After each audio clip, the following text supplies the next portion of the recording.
Modding is one of the black arts of video games. When a community takes a game and changes it, reskins it, uses the software to break the rules and create something new and unexpected. Some games encourage modding, giving players the tools to craft their own maps, game modes, and stories, to push the limits of a game's engine and flex their creativity. In some instances, modding has even birthed games and genres of their own. Games like Warcraft 3 and Minecraft brought us the MOBA and Battle Royale genres, and mods like these have even surpassed the success of their parent games. It's a phenomenon that doesn't happen often, but when it does, it takes the industry by storm. Today, we will be looking at the most recent instance of this phenomenon, a mod turned million-dollar genre. This is the birth of the Autobattler.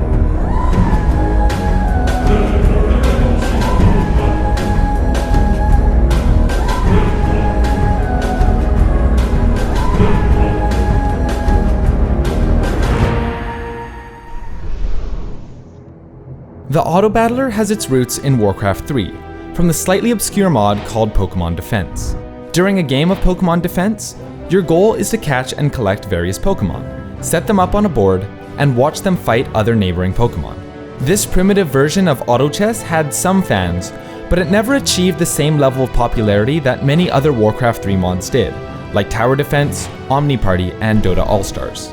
Flash forward to January of 2019. When a small team of 4 who were behind the hit Dota 2 mod, GemTD, released a custom game mode called Dota Auto Chess. Despite being similar to Pokemon Defense, in an interview with Sohu.com, the team claims that their primary inspiration was actually Mahjong, drawing on concepts like mitigating your luck and set matching as game objectives. Auto Chess is a strategy game that pits you against 7 other players fighting to be the last person alive. Throughout the game, you will purchase pieces that you place on a tiled grid which will automatically fight AI or other players depending on the round. Pieces become available to purchase 1 row at a time, and if you are unhappy with a given selection, you can spend gold to get a new row. This element of pushing your luck is the primary gameplay component of the Autobattler. Should you hold on to your gold to increase the interest you generate each round? Or should you keep rolling to finish your team composition? Having 3 of the same piece will automatically combine them into a level 2 piece, which is a bigger and stronger version of the original. Combining 3 level 2 pieces will yield the strongest version of that piece, level 3. Each piece has 1 or 2 attributes, and these attributes, when paired with 2 or 3 other units with the same attribute, will grant a bonus effect to those units. In most, if not all Autobattlers, it's beneficial to focus on completing these sets to get their bonuses, although some sets and bonuses do counter others. While at first glance the game does look very luck dependent, as you have little control over what's presented in the shop and none of the actual fighting itself, once you start to understand the mechanics of the game, you'll start to see the layers of strategy within. Oh, that's why so much Hearthstone streamers are playing this game. Because you can blame everything on RNG. I was wondering why everyone was playing this game. Many great games operate under the mantra of easy to learn but hard to master, and Auto Chess fulfills this principle. Sure, it can be fun to disregard economy and simply roll to finish your unit sets and watch your guys fight, but a more nuanced understanding of the game will give you the upper hand against your opponents. Much like card counting in blackjack, keeping track of what units your opponents purchase will give you an edge, as all players are drawing from a shared pool of available units. If you see 2 other opponents building up a team of a certain attribute, it would be wise to stay off it. While the actual fighting is automated, where you place your units is an important role in finding success. Positioning and repositioning to counter your opponent is an integral part of winning the game. Auto chess was an old idea, polished up and brought into the modern age. A game that tapped into the satisfying feeling of hitting that perfect roll. A turn-based game where all players played at the same time, so there isn't any waiting for your opponent to finish their turn. And perhaps most importantly, it's an experience that was free to try on one of the most popular PC games of the time. Auto chess hit all the right notes and exploded in popularity, quickly becoming the most popular custom game mode on the Dota 2 workshop. Card game esports players flocked to the title in droves, praising the game for its complex systems and satisfying gameplay. The hotness spreading across the world, it's Dota Auto Chess. It is a very fun game. It's a very cool game. That was really fun though, holy crap. This level of success for a mod is incredibly rare. By the end of February, the game had already attracted more than 4 million players, doubling that number again in May. Around February, auto chess developer Drodo was invited to Valve's offices to discuss matchmaking fixes. Speculation ran rampant about the possibility of the developers being hired at the company, as was Valve's MO for many of their hit titles. However, any sort of collaboration between the two never ended up happening. Instead, on March 15th, Drodo announced their partnership with Chinese mobile games developer Dragon Nest to release a standalone version of the mod. The Dota 2 theming had to be scrapped and redone since they did not hold the copyright. However, the result was very similar and instantly recognizable for fans. The genre doesn't require much mechanical skill and is pretty lenient with regard to ping, meaning that the game could work just as well on mobile as it did on PC. Following the quick turnaround on development, Auto Chess by Drodo topped the Google Play Store charts for weeks after its release. Around the end of May, in an unprecedented level of communication, Valve posted an update on the Dota 2 blog, Dota Auto Chess.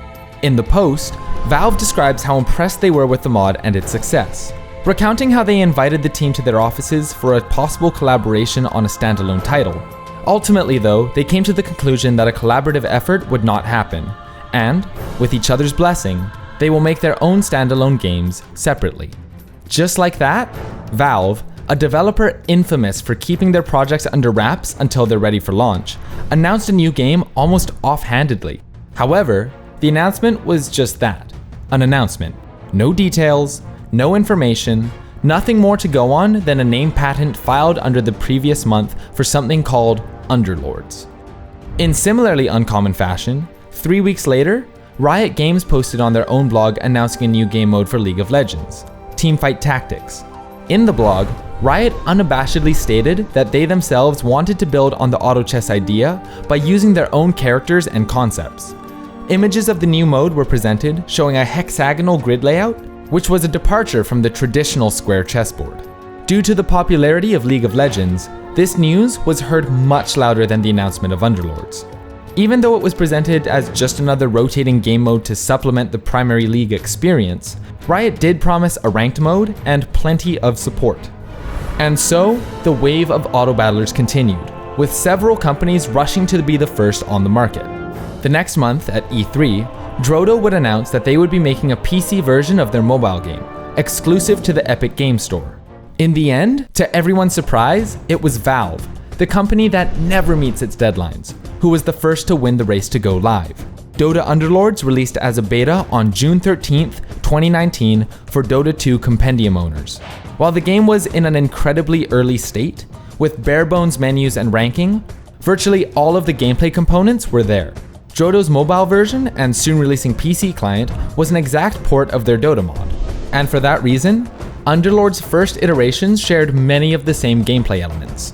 However, now that the title was being developed by Valve, they, much like Riot, were beginning to take the auto chess idea and make it all their own. The biggest change that Valve made was a new item system. Whereas in auto chess, the drops were random and the units could equip as many as 6 items, in Underlords, the creep rounds would give you a choice between only 3 items, guaranteeing that you received at least one of them. On top of that, some items were passive global effects that could improve the synergies you already had. In terms of competitive viability, these changes can be seen as a major improvement, as they reduce the item RNG and put the onus on players to pick the right items. Underlords also limited units to carrying only 1 item at a time, as this would make item choice much more impactful. No. This is not a think normal build.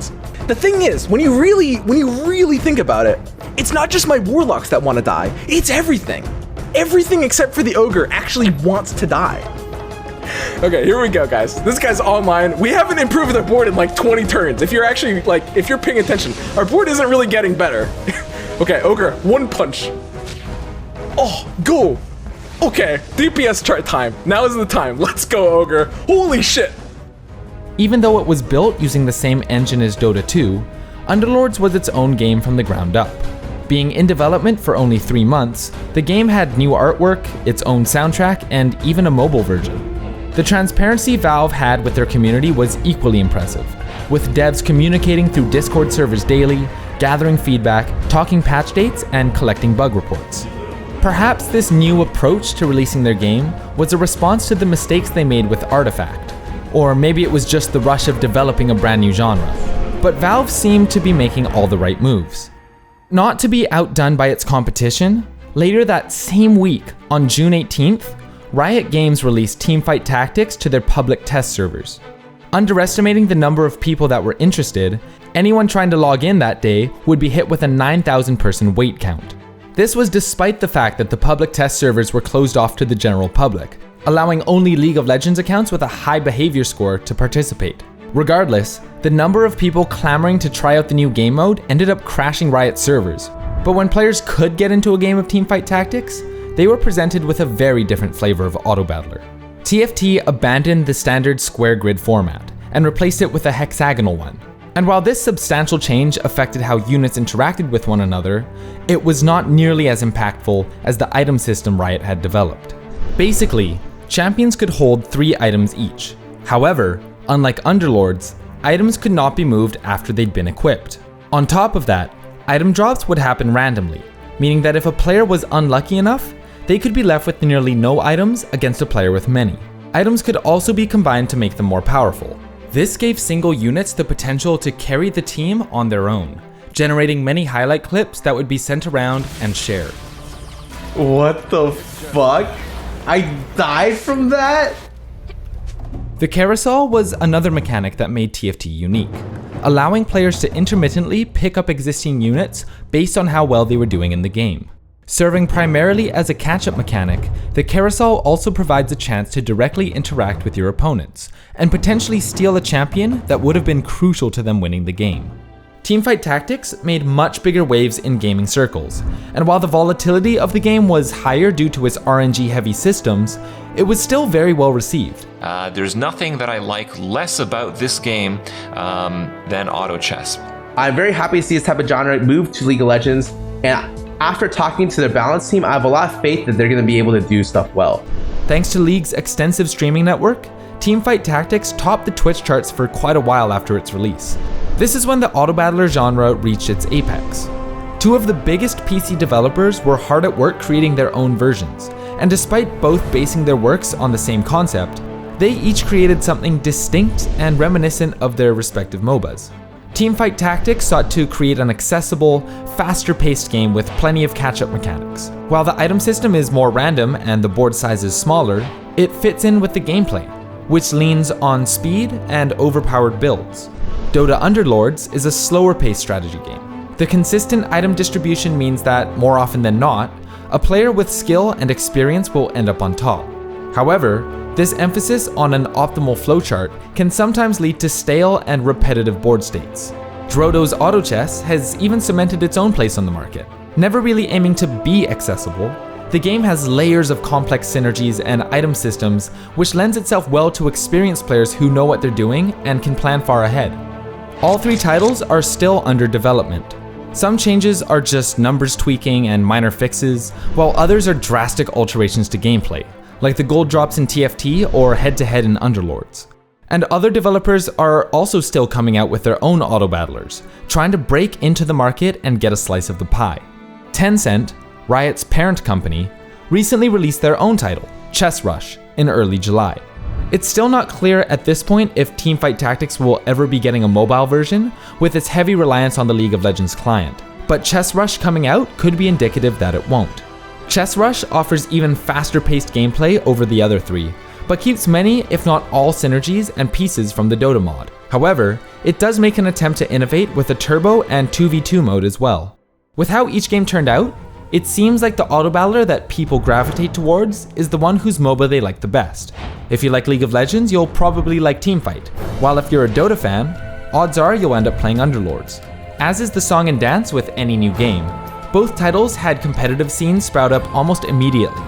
Valve, so far, has taken a backseat to organizing competitive events. However, that has not stopped community-driven initiatives like the recent We Play Open tournament, which has a $15,000 prize pool and is hosted by many community figureheads. Riot, on the other hand, recently partnered with Twitch rivals to host a $125,000 tournament, bringing many League of Legends and TFT influencers on board. While both competitive scenes are in their infancy, the experience their publishers have from running Dota and League events will no doubt provide something bigger in the near future. Through sheer community effort, an old idea from Warcraft 3 was resurrected and turned into the biggest new thing since the surge of Battle Royale, proving not only the necessity for providing a platform for modding, but the amount of potential that it can provide. Auto chess is a mod turned $1 million genre. It wasn't the first, and it certainly will not be the last.